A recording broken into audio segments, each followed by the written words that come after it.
the toys that bring a smile to children's faces to the mobile phone that helps us keep in touch. From the cosmetics that make us look and feel beautiful to the paints that make our homes look special. India, as we know, is one of the very fast growing consumer markets in the world, and everyone is eyeing to get a share of this market. It's quite likely that people would put in products which may be compliant, may not be fully compliant, which may require further work. So that's the space that we are speaking about, consumer products and their safety. We can never overemphasize the importance of consumer products in our lives. But how much do we know about them? How are they made? What they are made of? And how they are packaged? How sustainable the products are? And how much on green chemistry are they based on? Do all products that we consume have standards for chemicals? That's the first thing. Point number two, if the standards are there, are they being complied with? Who is monitoring? Who is regulating it? Point number three, even if the standards are there, do people know about it? Do people understand those standards? And point number four is how good is the kind of labeling that is there, and how informed is our citizens when they're consuming these products. There are more than 70,000 different kinds of chemicals that we use in our everyday life today in various kinds of consumer products. And several hundred of them are getting added every year. A lot of these are necessary for the product performance, but several hundreds or thousands of these chemicals could actually be very toxic. So what is the need of the hour? How can we make sure that each consumer product that touches our lives is safe, sustainable, and of quality standard? The answer lies in the holistic approach where government, manufacturers, and consumers, so that the consumer products bear the seal of the highest standards of safety. So the need of the hour is actually twofold. On one side, we have to build consumer awareness. The awareness really creates the pull. The push has to come from the government. By making certain toxic chemicals and compounds which are used in these consumer products have to be declared mandatorily, have to be tested. What are the key factors that influence choice of a product? There is of course the price of the product, there is of course the brand image, there is the performance of the product, there is the safety of the product, the quality of the product. By that normally we mean longevity of the product. All these parameters have to be in a proper balance, and when they are in proper balance, that's when the product wins, the consumer wins, and a rock basis for that sort of a performance is a good standard. Good evening, ladies and gentlemen. I'm your host Ashima Jain, and on behalf of UL, a global safety science organization in association with CNN News 18, I welcome you to India Demand Safety Standards, a multi-pronged initiative by UL that showcases the importance of safety standards across various verticals. We can never overemphasize the importance of consumer products in our lives. The market for consumer products is expanding rapidly. With the markets getting flooded, it is time we ask some pertinent questions when we talk about safer consumer products. The time is ripe for all of us to demand and move towards building a more sustainable, green future, one product at a time. It is in this hopeful environment that we all meet here. And to open the proceedings, I would like to call on stage Mr. Suresh Sugavanam, Vice President and Managing Director, UL South Asia. Good evening, and a warm welcome to all of you.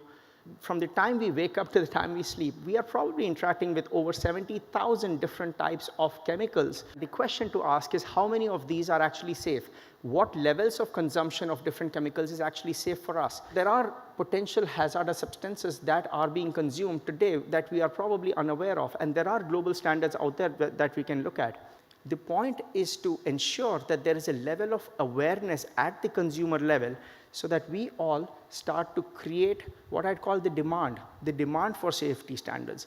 The pull, which says that, well, we need a common set of criteria across the product categories, but we need that common minimum platform today in India, and we need that for our people.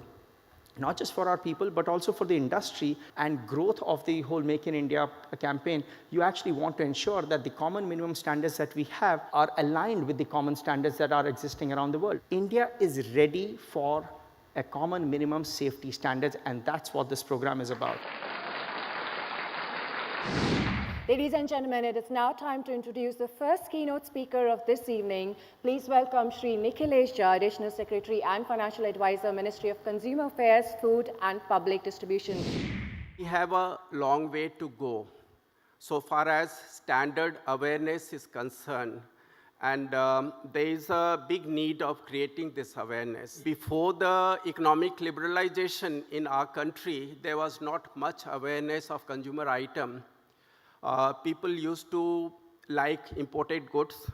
The reason to some extent was also that local goods, the standard norm were not followed on many occasions.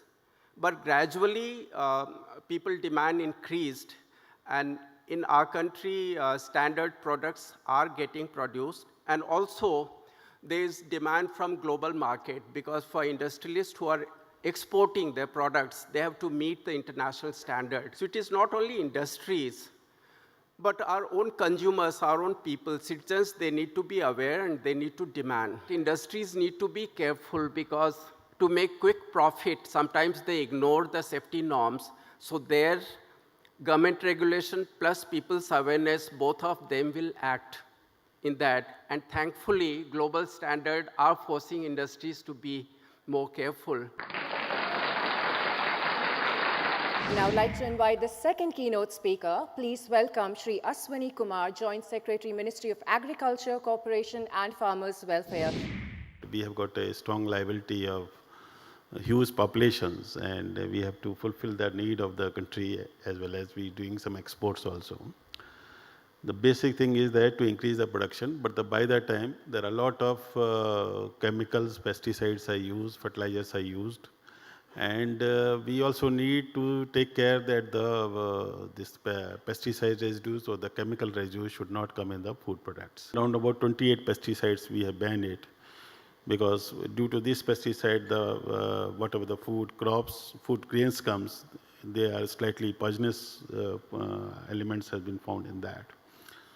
But the major point is that these pesticides which are being used in the crops, they should be properly regulated. As a ministry, we do the awareness program for the farmers. Basically, the farmers is the major stakeholder, and the consumer comes once the product is sold in the market.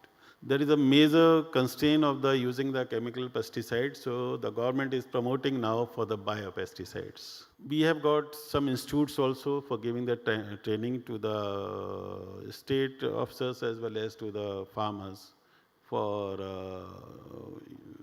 telling them how to use and best practices regarding the use of pesticide. Last is the monitoring of the quality of the pesticides. Quality of pesticide is very important, because whatever the chemical they are using, there are certain percentage which is prescribed. And if it is used in an excess manner of that pesticide, then it will be a harm for the food product. Residue will come, and that will be affecting. Thank you very much. Now for the special address, I would like to invite here Dr. Anne Bonhoff, Global Head of Chemistry, UL Environment. There are a range of worrying chemicals in different consumer products. And now the big question is, how can consumers protect themselves? Do marks or ingredient labeling really help to guide the consumer? The purpose of ingredient labeling, I think, we all know that. It shall help to enhance safety of the consumer and to provide the possibility to buy a safer product. But how do a consumer know which labels are reliable? What do they mean? And do they contain the information the consumer is looking for? It's important that regulators develop a program that eliminates those hazardous chemicals from consumer products, or that safe levels get defined. And the questions which need to be asked is this or that chemical really necessary for production? And if the answer is yes, is there a safer alternative for that chemical? For me, the point where standards are coming in, because they provide a practical guidance how to really deal with that. It's a guidance for manufacturers and suppliers, how to assess, how to manage, and how to assure that safer or greener products can be produced. We as consumers can play a role there, and we also have a responsibility. As a consumer, we should understand the environmental consequences of our consumer pattern. And another responsibility, to speak out and to inform government and manufacturers, what do we want? We want safer products. We have needs. But if we don't talk about it, how can it be known? And the public, the consumer, has a power when they speak out and really say what they need from government, from standards, to really define how safer, greener products can be produced. Thank you.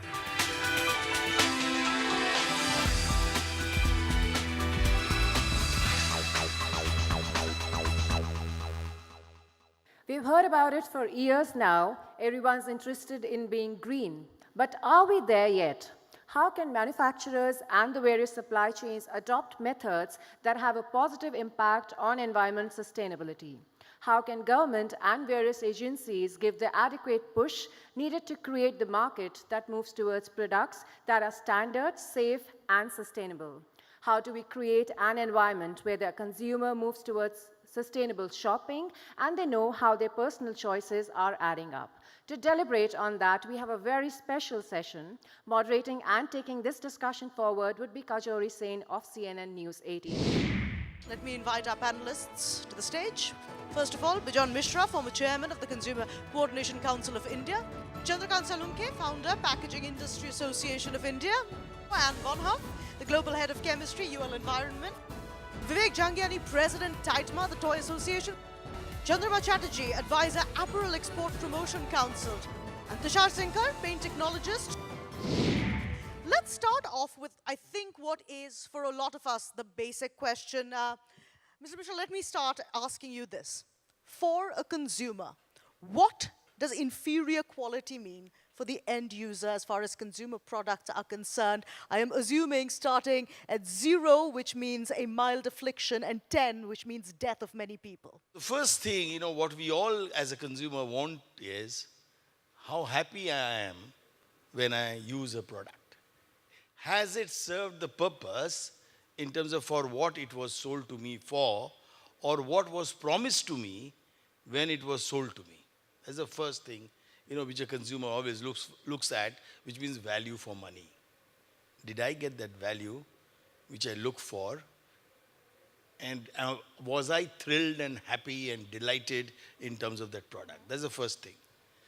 The second is very important, and which you all have captured it this evening, which is, does it have a standard, and does the standard looks at my health and safety? That's the second thing, which we all as consumers look at. And of course, you definitely rate it is when you have a multiple choice. If you don't have a choice and you're forced to buy something, then you don't like it as a consumer. You don't like it. So the ingredients are that value for money, safety, standards, choice, and of course, the last but not the least, but very important, which is information in the language I want. Okay, so let me take up one key point there, which is what you were just mentioning about the market and how the market now essentially is trying to provide consumers with options. And of course, when that happens, there's also there are substandard products on the market. And how does someone choose?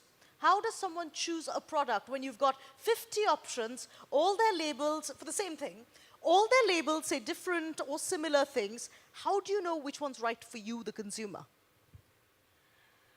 I think you can't know. When I look from myself, when I have so many different products, and for sure I look at the label. If there is some information I can get, I'm looking for. Okay, there is the price. And I look if it's a brand I know, if it's a brand where I know they look for greener products. So that is kind of that how I choose. But sometimes there are products where I just don't get the information I'm looking for. So then I go for that what appeals most to me, because I don't have the information. I can look on the net. For some products, for sure, I search a bit on the internet if I get information, but you can't get it for all the products. Right, so that's the product itself specifically. But let's take a look at this bottle of water. We've got the details for what's on the water on the label.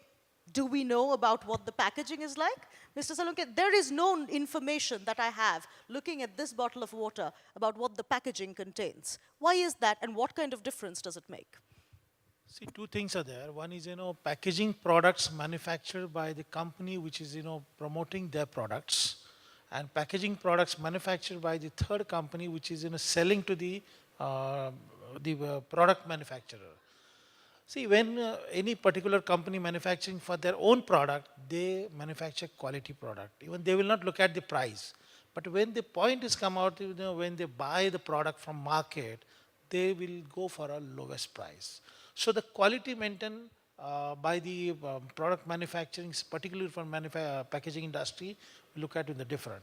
See, two things are there. One is, we should give more focus on the technology, quality, and consistency, because a lot of product manufacturing companies, they are giving the more on the quality, but the credibility to be developed by their manufacturer in the market.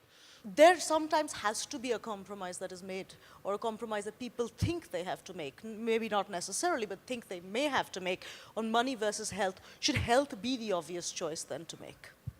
Yeah, definitely health should be the first choice, I'll say.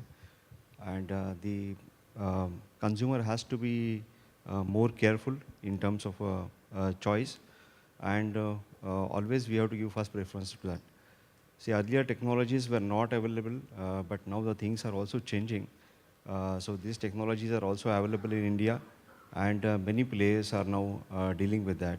So I think cost is not the criteria. The things can be made at affordable price with the help of the experience and technology. Right. Now, this, of course, brings me to my next question. What do you think? Do you think that India currently is in a space of being a self-correcting market? So I'm talking more from a manufacturer's perspective who is manufacturing for the world. The world over, there's a very growing awareness about how the product should be manufactured and what products they're using. So the industry also is today governed by a lot of not only norms and standards, there's no dearth of that, but also a lot of auditing and monitoring of that. So from that point of view, I think the industry has come a long way. They have learned what are the systems, and they understand that today a value proposition is not just about the value. Of course, there is price is an important consideration for a basic consumer goods product like this, but also there are things like lead times, but more importantly, the workplace conditions where it is being done. In your opinion, do you feel that there is a space now, given what our earlier panelists have said, a space for a different kind of testing mechanism, maybe a third-party testing mechanism to be put into place, or some other alternative? Regulation for regulation's sake is not going to work. We can't go to over-regulation also. It has to be a balance between what is safe for the consumer and what can be provided by the manufacturer to the consumer, that it's ultimately safe, but does not cost the consumer so much more just because of over-regulation. We therefore have to have a balance between the two. Just to go back to what I get asked by a lot of my manufacturers is, You know, they talk about lead, and they say, oh, you know, when I was a child, when I was in school, I chewed on a 100% lead pencil, and, you know, nothing happened to me. So when we look at times and the way they've changed, and testing in the way they've gone, I do believe that the consumer safety is paramount. And beyond that, I think regulation should be to an extent where it doesn't overburden the manufacturer to that extent where the cost goes up. Thank you so much to all our panelists and to, of course, UL for providing us the platform for this discussion. India demands safety standards, safer consumer products. Thank you, everyone. Now I would like to invite on stage Mr. Piyush Gupta, Sales Director, US South Asia, to deliver the vote of thanks. India demands safety standards is actually a movement. This is just the beginning. There's a lot more that needs to be done. There's a lot more that will be done. Is for us to rise, awake, understand the challenges, raise awareness, point out when we're noticing issues around each other. Time for us to fight for our rights and fight for a safer India.